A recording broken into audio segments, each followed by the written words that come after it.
Okay ఉన్నాయి, స్ట్రెంగ్త్లు ఏంటి, వీక్నెస్లు ఏంటి, అన్నీ నాకు తెలిసిన నాలెడ్జ్ అతనితో షేర్ చేస్తాను. వాళ్ళు ఇంతకాలం స్టడీ చేయలేరు కదండి, వాళ్ళు కాన్వెంట్ స్టూడెంట్స్ అవ్వచ్చు, వాళ్ళు మనం వెళ్ళినట్టుగా అన్ని సినిమాలకు వెళ్ళలేరుగా పాపం. మనం చూసిన బుక్స్ మనం అన్ని చదవలేరు కదా, కొంత మనకు తెలిసిన టిప్స్ వాళ్ళకి ఇస్తాం. అది గీత గారిని అడుగుతాను, ప్రొడ్యూసర్. అమ్మో, కంగ్రాట్స్ గీత గారు. థ్యాంక్ యూ అండి. ఎందుకంటే లేడీస్ ప్రొడ్యూసర్గా చాలా కాలం అయింది రాక, మీరే మీకు ఎక్స్పీరియన్స్ ఉంది కాబట్టి చౌదరి గారికి మీరే ప్రొడ్యూసర్ అంటే ముందుగా ఆల్ ది వెరీ బెస్ట్. ఈ ప్రాజెక్ట్ కూడా మంచి హిట్ అవ్వాలని కోరుకుంటున్నాం. మీ బ్యానర్ పేరు ఎన్టీఆర్ అని పెట్టారు, ఏ న్యూ టాలెంట్ రోడ్స్. అలాగే మీరు ఓల్డ్ టాలెంట్, అంటే మీరు కూడా యాక్టర్ కదా బేసికల్గా, మీరేమన్నా ఈ సినిమాలో యాక్ట్ చేసే ఛాన్స్ ఉందా? లేదండి, ఈ మూవీలో కేవలం ప్రొడ్యూసర్ పాత్రనే నిర్వర్తిస్తాను. ఆయన కథ, స్క్రీన్ ప్లే, డైరెక్షన్ ఆయనకి ఫుల్ ఫ్రీడమ్, ఆయన చూసుకుంటారు. సో ఈసారి ప్రొడక్షన్ అంతా నేను చూసుకుందాం అనుకుంటున్నాను. డైరెక్టర్స్ కూడా మనం చాలా సినిమాలు యాక్ట్ చేస్తారు, ఫాదర్ క్యారెక్టర్స్, బ్రదర్ క్యారెక్టర్లు కాబట్టి చౌదరి గారిని కూడా ఒక క్యారెక్టర్ని పెట్టి చేయిస్తున్నారు సినిమాలు ఏమన్నా? Not in this movie, maybe in the future. Chowdary గారు, అన్నా నందమూరి ఇంటి నుంచి ఇంకొక హీరో వస్తున్నాడంటే ఇండస్ట్రీ మొత్తం అటువైపు చూస్తుంది. తప్పకుండా. మరి ఎన్టీఆర్ గారు, బాలకృష్ణ గారు, కళ్యాణ్ రామ్ గారు, వీళ్ళ సపోర్ట్ ఈ సినిమాకి ఏమైనా ఉంటుందా? అందరి ఆమోదంతోనే ఎన్టీఆర్ గారు, కళ్యాణ్ రామ్ గారు, బాలకృష్ణ గారు, అసలు కుటుంబంలో నందమూరి కుటుంబంలో ఎవరైతే ఉన్నారో వాళ్ళందరి ఆమోదంతోనే ఇతను పరిచయం అవుతున్నాడు. ఒకళ్ళు వాళ్ళు అని వాళ్ళు ఉన్నారు, వీళ్ళు లేరు, వీళ్ళు ఉన్నారు, వాళ్ళు లేరు, వాళ్ళు తెలియకుండా వీళ్ళు, వీళ్ళు తెలియకుండా వాళ్ళు కాదు, అందరి ఆమోదంతోనే ఇతను పరిచయం అవుతున్నాడు. అది మీరు అంటే ఇప్పుడు చెప్పిన దానికి ఎక్స్టెన్షన్, మీరు అందరు ఆమోదంతో అంటే ఇండివిజువల్గా అందరికీ కలిసి వెళ్ళి ఈ హీరోని పరిచయం చేస్తున్నాను అని అన్నగారు ఒక మూర్తి గారు ఒక నిమిషం వినండి. మీకు ఆ వీడియో ప్రజెంట్ చేయాలని మీకు కావాలా? మీ వీడియో వెళ్ళి కలిసిన వీడియో సహా ఒక నిమిషం వినండి, ఒక్క నిమిషం. మీకు వీడియో ప్రజెంట్ చేయాలి అని అనుకుంటే next time I will present the video next మీకు. నేను మీకు కాదు, మీరు అడిగింది వాళ్ళందరూ ఆమోదం తీసుకోవాల్సి వచ్చిందా అంటున్నాను నేను. తీసుకోవాల్సిన ఏంటండి ఇప్పుడు? అది కాదండి, అది ఒక నిమిషం వినండి. ఇప్పుడు మీ ఇంట్లో 4 కుటుంబ సభ్యులు ఉంటారండి, మీ 4 కుటుంబ సభ్యులు ఫెమిలియర్, మీ ఇంట్లో 4 కుటుంబ సభ్యులు ఉన్నారు, 4 ఫెమిలియర్ అనుకోండి. మీ అబ్బాయిని ఇంకోళ్ళకి ఇచ్చి పెళ్లి చేస్తున్నప్పుడు మీరు 4కి ఒక మాట చెప్పి ఇలా చేస్తున్నారని చెప్పుకోవటం ఆనవాయితీ. మీ 4లో ఒక ఆనవాయితీ ఉన్నప్పుడు ఈ అబ్బాయికి పెళ్లి చేస్తున్నానండి అని మీ 4 చెప్పుకుంటారు, చెప్పరా మీరు? ఈవిడెళ్ళి వాళ్ళకి బ్లెస్సింగ్ తీసుకుంటుంది కదా, అదే అందరి కుటుంబ సభ్యుల మధ్యన జరుగుతుంటుంది. అందులో వైఫో, తండ్రో, తల్లో లేదనుకోండి, ఇంక ఎక్కువ వాళ్ళ ఆశీస్సులు ఉంటాయి. అర్థమవుతుందండి? పాపం అనగానే అందరి బ్లెస్సింగ్స్ ఇంకెక్కువ ఉంటాయి. వైవిఎస్ గారు ఇప్పుడు నేనెందుకు అంటే కాదండి, నేను వెళ్ళి అడగటం అంటే నాకు అర్థం కాలే. మీ క్వశ్చన్ కరెక్ట్గా అడగండి అన్న. నేను వెళ్ళి అందరినీ కలమన్నారు నన్ను. నేను పర్మిషన్ ఏంటండి, అతనికి అందరు ఆశీస్సులు ఉన్నాయని నేను చెప్తున్నా. నేను వెళ్ళి పర్మిషన్ అంటే ఎన్ఓసి సర్టిఫికేట్ అడుగుతున్నారు మీరు? మూర్తి గారు లొకేషన్ పర్మిషన్ ఒక్క నిమిషం అండి.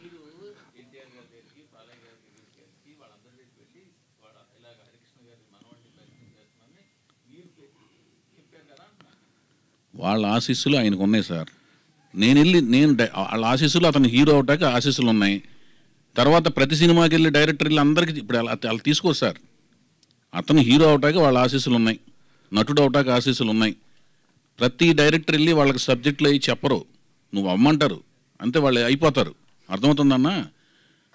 నువ్వు ఏ టెక్నీషియన్ పెట్టుకుంటున్నావు, వాళ్ళు అందరూ వెళ్ళిపోయి ముగ్గురికి చెప్పడం అని చెయ్యరు అంటున్నాను. అది ఆ పద్ధతి కూడా కాదు. అది ఆ టెక్నీషియన్ లిబర్టీ ఈజ్ ఎంటైర్లీ అందరి దగ్గర. అదిగా మూర్తి గారు, అది కాదన్నా, ఒక నిమిషం అన్న. పెళ్లి కూతురు ఒక నిమిషం మూర్తి గారిని మాట్లాడినామండి. ప్లీజ్ దయచేసి అన్న నా మాటేనండి. మూర్తి గారు నేను చెప్పేదేనండి, నేను ఇందాక సబ్జెక్ట్కి వస్తున్నా. పెళ్లి కూతురు మీ అమ్మాయి అయినప్పుడు మీ అమ్మాయి వాళ్ళందరూ ఆశీస్సులు తీసుకుంటుందండి, పెదనాన్నది, బాబాయిది, వాళ్ళది. ఓకేనండి? పెళ్లి కొడుకు వెళ్ళి ఏమంటే మీ అమ్మాయిని చేసుకుంటున్నాను, ఏమైనా నేను చేసుకుంటున్నాను, వీళ్ళందరి దగ్గరికి వాడు వెళ్ళడు. ఆశీస్సులో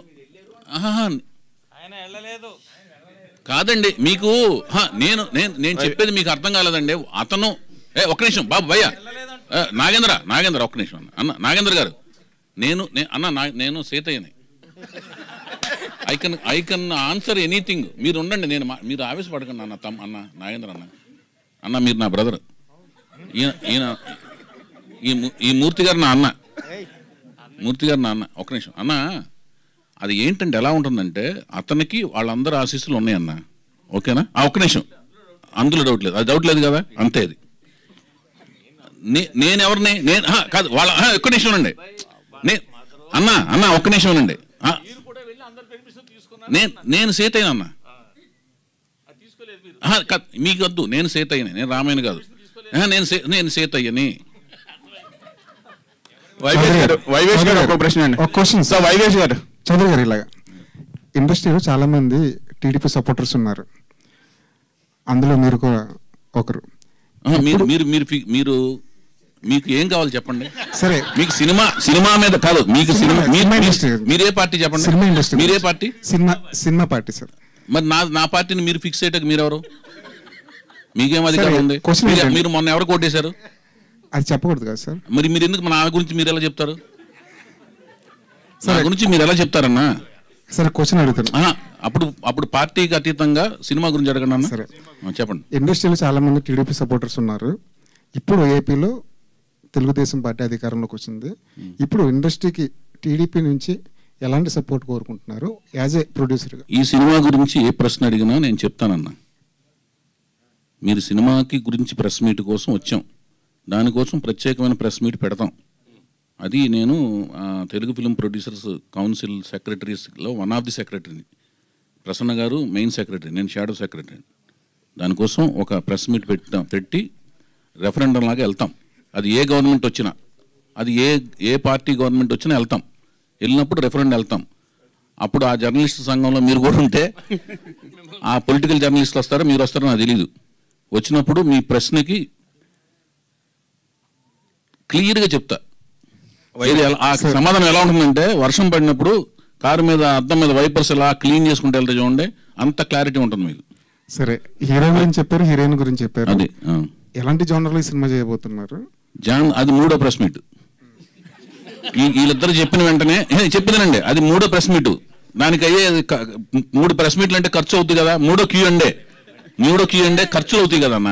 నాకే కదా శ్రమ, మీకు శ్రమ. మీరంతా రావాలన్నా మూర్తి గారు.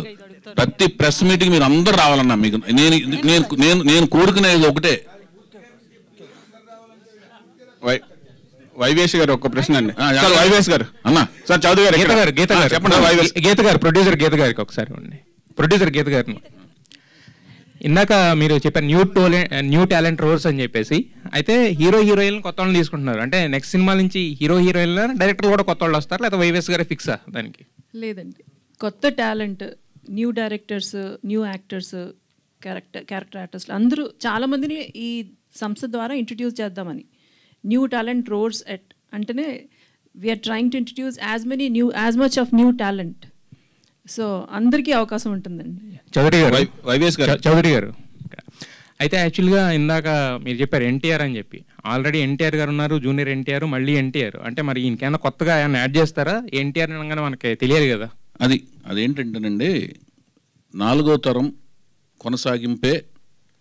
అది రామారావు గారు ఒక అదృష్ట రేఖను కొనసాగింపుగా జానకిరామ్ గారు బ్రెయిన్లో ఆ థాట్ ప్రాసెస్ని ఇచ్చేనట్టుగా నేను భావిస్తున్నానండి. ఇప్పుడు కొన్ని ఆలోచనలు ఎందుకు వస్తాయో మనకు తెలియదండి. అవి మనకు రావు, దైవ సంకల్పం కింద భావించి జానకిరామ్ గారు బ్రెయిన్లో అది వచ్చిన తర్వాత అక్కడితో ఆగలదు అది. ఇప్పుడు నేను అనుకుంటా నా కొడుకుని ఇంజనీర్ చేద్దామని, ఆడేమో డాక్టర్ అవుతాడు. ఇతను వాళ్ళ నాన్నగారు ఈ లోకం నుంచి వెళ్ళిపోయినా కూడా ఆ ఆలోచనతో కొనసాగాడు. ఆ టాలెంట్ ఉంది, ఎక్సలెంట్గా డ్యాన్స్ చేస్తాడు, కళ్ళు ఎక్స్ప్రెసివ్గా పెట్టేస్తాడు, మంచిగా నవ్వుతాడు, యాక్టింగ్ చేసేస్తాడు, డైలాగులు చెప్తాడు. అవి లేదనుకోండి, తండ్రి కళ్ళ కన్నాడు అవ్వలేదు. ఇప్పుడు తండ్రి ఆ పేరు పెట్టుకున్నాడు, నా కంట్లో పడ్డాడు, నేను రకరకాలు తిరుగుతున్నానండి. నేను ఇతనే ముందు అనుకుని లేకపోతే వాళ్ళు వచ్చి నన్ను అప్రోచ్ అయ్యి మా అబ్బాయిని పరిచయం, ఇదేం ఫోర్స్ జరగలేదు కదా. ఐ వాజ్ వెయిట్, నేను వెళ్తున్నాను తిరుగుతున్నాను చూశాడు, బాగుండిపోతే నేను చేయను. హరికృష్ణ గారు కూడా నేను పట్టాభిషేకం నుంచి నేను పోరుతున్నాను ఆయన యాక్ట్ చేయాలని. నేనేమి ఎవరికి ఫేవర్ చేయడానికి ఉండదండి. డబ్బులు కూడా నేను పెట్టాలి కదా సార్. నా ఇంకోళ్ళ డబ్బుల మీద వాళ్ళు వచ్చి నా డబ్బులు పెడతానని సినిమా తీయట్లేదు కదా, నా డబ్బులతో సినిమా తీస్తానే కదా. ఇంకో ప్రొడ్యూసర్ వచ్చి నన్ను సినిమా పరిచయం చేయట్లేదు కదా. ఇందాక మూర్తి గారు కూడా అడిగింది ఏంటి, వాళ్ళతో నేను తీస్తానంటే వాళ్ళు డబ్బులు పెడుతున్నారా? నేనే కదా డబ్బులు పెట్టి సినిమా తీసేది. డబ్బులు లాస్ అయితే నాకు అవుద్ది కదా. ఇప్పుడు సాయిధరం తేజ నా డబ్బులే కదండి, హరికృష్ణ గారని నా డబ్బులే కదా. అది చెప్తున్నా. నేను అడిగింది పేరు అనేది ఏంటంటే ప్రజలకి వాళ్ళకి అర్థమైన దాంట్లోంచి పేరు క్రియేట్ అవుద్దండి. ఏ ఫామ్లో పిలవాలి, పరిచయం చేసేటప్పుడు వాళ్ళకున్న పేరుతో పరిచయం చేస్తాం. వాళ్ళ నాన్నగారు పెట్టిన పేరు అది. దాన్ని ఎలా పిలవాలనేది ప్రజలు నిర్ణయిస్తారు, ప్రేక్షకులు నిర్ణయిస్తారు, నెట్వర్క్స్ నిర్ణయిస్తాయి. అతని పేరును పరిచయం చేయడమే మా బాధ్యత. అతని ప్రతిభను బట్టి ప్రేక్షకులు నిర్ణయిస్తారు, నెట్వర్క్స్ నిర్ణయిస్తాయి, మీలాంటి మహానుభావులు నిర్ణయిస్తారు. మహానుభావులు దాకా ఎందుకు లేను సార్. కాదు ఇప్పుడు మీకు వచ్చిన ఆలోచన ఉంది కదా, ఆలోచనలోంచి కొంతమంది దానిలోంచి ఆలోచించాలని నిర్ణయిస్తారు. అయితే ఇంకొకటి, ఇప్పుడు ఇంతకు ముందు మీరు మూర్తి గారు అడిగినా వేరే అడిగినా కూడా ఇప్పుడు ఏంటంటే వైష్ణవ్ తేజ్ గారిని ఇంట్రడ్యూస్ చేస్తున్నప్పుడు బుచ్చిబాబు గారు, సాయిధరం తేజ్ కాదు వైష్ణవ్ తేజ్ గారిని ఇంట్రడ్యూస్ చేస్తున్నప్పుడు బుచ్చిబాబు గారు చిరంజీవి గారికి కథ చెప్పారు. అలాగే సాయిధరం తేజ్ ఇంట్రడ్యూస్ చేసినప్పుడు మీరు పవన్ కళ్యాణ్ గారి దగ్గరికి వెళ్ళి చెప్పడం అనేది జరిగింది. ఆయన అవసరం లేదన్నారండి. అది అవసరం లేదన్నారు. చెప్పేదానండి, పవన్ కళ్యాణ్ గారు హరికృష్ణ గారు అదే నాకు కథ చెప్పాల్సిన పని లేదు, నీ మీద నాకు నమ్మకం ఉంది, నేను ఓన్లీ కథ చెప్పింది సీతారాముల కళ్యాణం అప్పుడు నాగార్జున గారికి, అది కూడా ఒక 10 to 15 minutes చెప్తుండగా ఇంకా అవసరం లేదు లేవయ్య అన్నారు. అదే సార్ నేను అనేది ఏంటంటే ఇక్కడ ఇప్పుడు ఈయనకి కేర్ టేకర్స్ కింద కొంతమంది ఉన్నారు. ఇప్పుడు నందమూరి జానకీరామ్ గారు అంటే ఇప్పుడు కళ్యాణ్ రామ్ గారు ఉన్నారు, అలాగే ఎన్టీఆర్ గారు ఉన్నారు.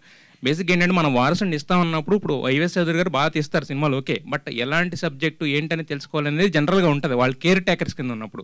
ఒక పాయింట్ అన్నా చెప్పారు ఎవరికైనా, అంటే అందరి దగ్గరికి తిరగాల్సిన పని లేదు, కేర్ టేకర్ కింద ఉన్న వాళ్ళకి లేదా అట్లీస్ట్ వాళ్ళ మదర్కైనా ఒక పాయింట్ అనేది చెప్తాం కదా. ఎవరికైనా చెప్పకుండా మనం డైరెక్ట్గా ఇలా వైఎస్ చౌదరి గారు వచ్చారు సినిమా అంటే ఇచ్చారు కదా ఎవరు కూడా. ఎవరు నేను ఎవరికి ఏమి చెప్పి ఇంతవరకు నేను